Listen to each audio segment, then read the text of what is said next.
ফিলিস্তিন ফিলিস্তিন, আল কুদুস আল কুদুস। এবার ইসরায়েলের বিরুদ্ধে অবস্থান নিল বাংলাদেশ।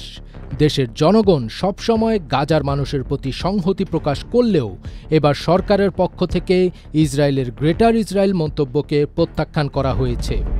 ইসরায়েলের প্রধানমন্ত্রী বেনিয়ামিন নেতানিয়াহুর সাম্প্রতিক গ্রেটার ইসরায়েল মন্তব্যকে আন্তর্জাতিক আইন লঙ্ঘন ও আঞ্চলিক স্থিতিশীলতার জন্য হুমকি বলে অভিহিত করেছে ৩১টি আরব ও ইসলামী দেশ। শুক্রবার প্রকাশিত এক যৌথ বিবৃতিতে জর্ডান, মিশর, কাতার, কুয়েত, সংযুক্ত আরব আমিরাত, সৌদি আরব, বাংলাদেশ, পাকিস্তান, তুরস্ক, ইয়েমেন, লিবিয়া, সিরিয়া সহ দেশগুলো এবং আরব লীগ, ওআইসি ও জিসিসির মহাসচিবরা একত্রে বলেন তারা জাতিসংঘ সনদের প্রতি প্রতিশ্রুতিবদ্ধ এবং বলপ্রয়োগ বা দমননীতি কোনোভাবেই মেনে নেবে না। বিবৃতিতে ইসরায়েলের অতি ডানপন্থী অর্থমন্ত্রী স্মোট্রিচের ওয়েস্ট ব্যাংকের বিতর্কিত E1 সেটেলমেন্ট প্রকল্প অনুমোদন ও ফিলিস্তিনি রাষ্ট্র প্রতিষ্ঠার বিরোধিতাকেও সরাসরি নিন্দা জানানো হয়।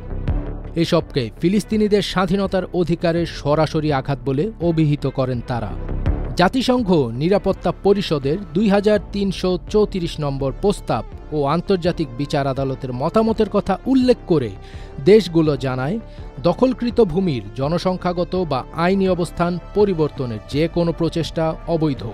তারা সতর্ক করে দিয়েছে, বসতি স্থাপন, ভূমি দখল, জোরপূর্বক উচ্ছেদ, শরণার্থী শিবির ধ্বংস ও ধর্মীয় স্থানে হামলার পরিণতি হবে ভয়াবহ। গাজা প্রসঙ্গে বিবৃতিতে ইসরায়েলের বিরুদ্ধে গণহত্যা, নীতিগত নির্মূল ও ক্ষুধাকে যুদ্ধাস্ত্র হিসেবে ব্যবহারের অভিযোগ আনা হয়। দেশগুলো অবিলম্বে যুদ্ধবিরতি, অবাধ মানবিক সহায়তা ও অবরোধ প্রত্যাহারের আহ্বান জানায়। আন্তর্জাতিক সম্প্রদায়, বিশেষ করে জাতিসংঘ নিরাপত্তা পরিষদের স্থায়ী সদস্যদের ইসরায়েলের ওপর চাপ সৃষ্টির আহ্বান জানানো হয়, যাতে ফিলিস্তিনের নিরাপত্তা ও স্বাধীন রাষ্ট্রের অধিকার নিশ্চিত হয়। ফজবির তাজ, ATN বাংলা।